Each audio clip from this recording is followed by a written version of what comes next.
Hello my dears, this is Sarah from sheholdsdearly.com again. I'm so glad that you are either joining me new or returning, and I am going to share a DIY project again. It is all about how to upcycle a basket. In this case, it's a picnic basket into a concrete planter.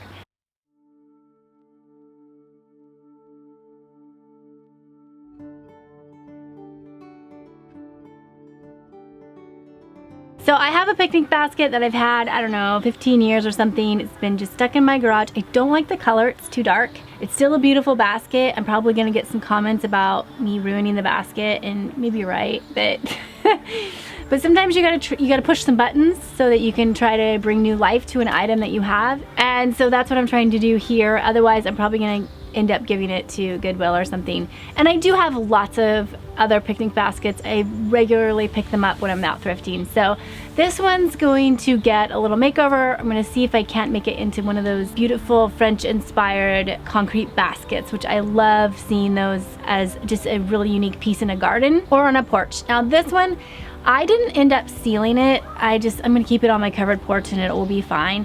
If you do wanna put your basket out, I would suggest clear coating it with something and just protecting it against problems, you know, with the weather. So without further ado, we're gonna take this basket apart and get started with several layers of products. Okay, so this is just basically attached, sewn on by using, looks like fishing line.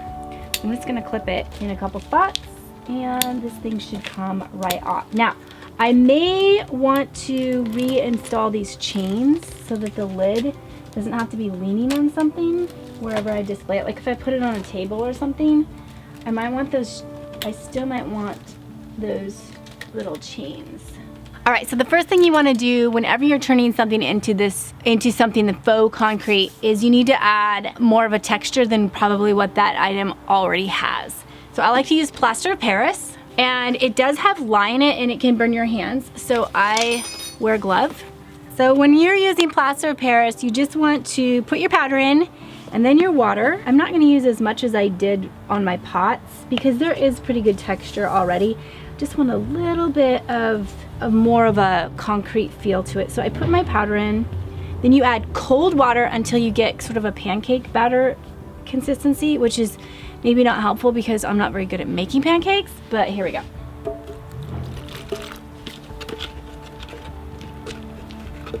You're gonna make some yummy pancakes for the family? Yeah. Take a little brush. Now, in my other tutorial, I used a putty knife and that would have been good, but I couldn't find it. So, and I'm being impatient, so we're using just a little cheap brush that I have. It's a 1.5 inch. And I'm just going to slap some little bit of texture on this. And I'm even gonna just go ahead and I'm gonna cover my leather straps. If this is just too much for you, you can stop watching now.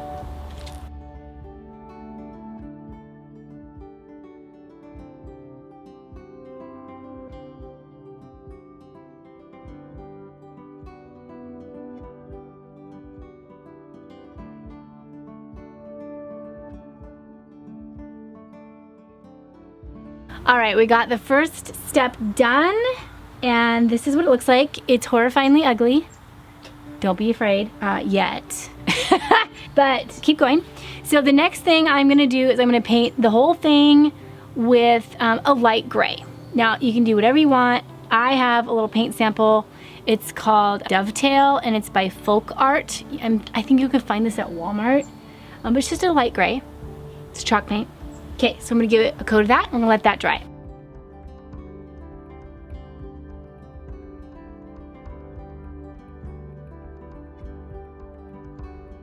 Okay, I'm really working these bristles into the texture of this basket.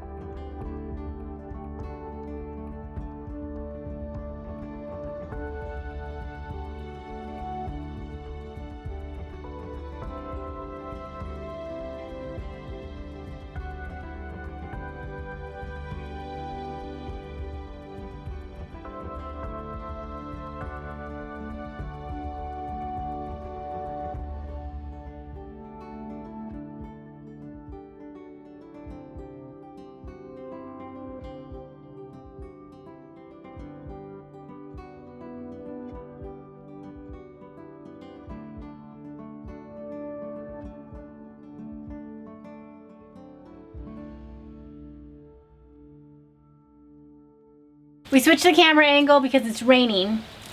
And right after I started to paint the second coat, I went inside, left it to dry, right? And some neighbor fired off a bunch of fireworks and my dog freaked out and flipped the can of paint over and ran through the paint, has left paw prints all over the porch, got up on my wooden church pew on the porch, got paw prints on that, paw prints on the pillows and the throw blanket, and I was out of paint at that point. So, it's a little thin on the sides. It's alright, I just have to like let you in on that stuff, that like it's always a battle. Alright, last step, we're gonna do what's called dry brushing. And I've just got some leftover Annie Sloan French linen. It doesn't matter, it's chalk paint. It doesn't matter what you use, just use a dark gray. And I actually have a teeny tiny bit of this chalk paint from a maker studio in Pintura. But there's like just hardly any in it. So I'm just gonna, I'll finish it off, but it's not gonna, oh, I could thin it a little too. But it won't cover the whole basket. So I'll just use this as my final touch-up. So your dark paint, I'm gonna teach you how to dry brush if you don't know how to do it. It's a fun technique. You're gonna take your brush and you're just gonna barely touch the little bristles into the paint. Barely, like that. Okay, so, and then you make X's. And I go until I'm getting no paint off. And it does dry pretty fast because it's not very thick. Another thing you can do is to dab your brush on a paper plate or something so that it's even more even when you start your brush strokes.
I'm finished with this project and I have got some thoughts that I want to share with you. So I ended up, as I was painting, I was like, wow, I really like this French linen, the Annie Sloan chalk paint that I was using. So I stopped dry brushing and I did a nice solid coat with that.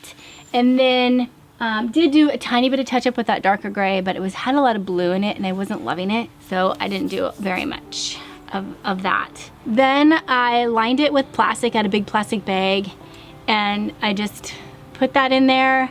I'm using begonias called Clara, which are white begonias. And begonias are fun because if you move them inside, you can keep them all year apparently. So I may do that. I may bring that in and use that in my fall decorating. I didn't have enough begonias, like I probably should have had 5 and I only had 3. So I tipped them so that they're like still fuller, they're like kind of leaning out of the picnic basket. And then I just added in a couple of faux plants from IKEA. And I figure as the plants fill out more this summer that I'll remove the IKEA plants and you might see this setup in my fall decorating. But anyway, I wanted to do this project in the past. I'd found an inspiration picture from a French decorating magazine that I like, and didn't turn out to be actually my favorite DIY, but I'm glad I tried it. It's something I wanted to try. I think that maybe not using the plaster of Paris might have been better. So you can dabble with that. You use plaster of Paris to add more texture to a piece, like a terracotta pot, to make it look more rugged, like concrete. But a basket has a lot of texture, so I don't know if I would necessarily use that step again. Just judge by how you like my finished look or not if you want to do plaster Paris.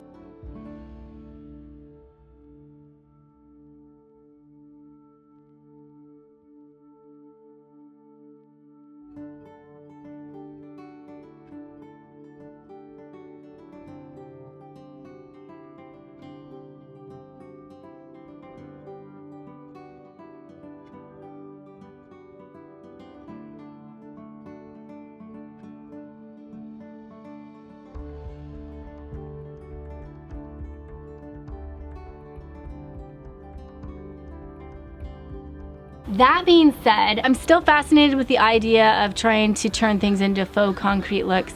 I think maybe pine cones would be really cool for Christmas, like big ones, or maybe seashells for the summer. Yeah, if you guys have other ideas of what would be really cute as faux concrete, let me know, and I might try that. So before you head out, grab your printable seed packets. I put a link in the description below, and you can print out seed packets and you cut them and assemble them, and they're really cute for gifts or for yourself. So thank you so much for stopping by and joining me on another DIY project, and I hope you got some inspiration. And the moral of the story here is try things. Keep trying things, keep learning, and that's all part of the adventure of DIY. So if you're new here, please consider hitting that subscribe button. I do post regularly, and I share my DIY design advice and our vintage farm life. All right, take care, and I will talk to you soon.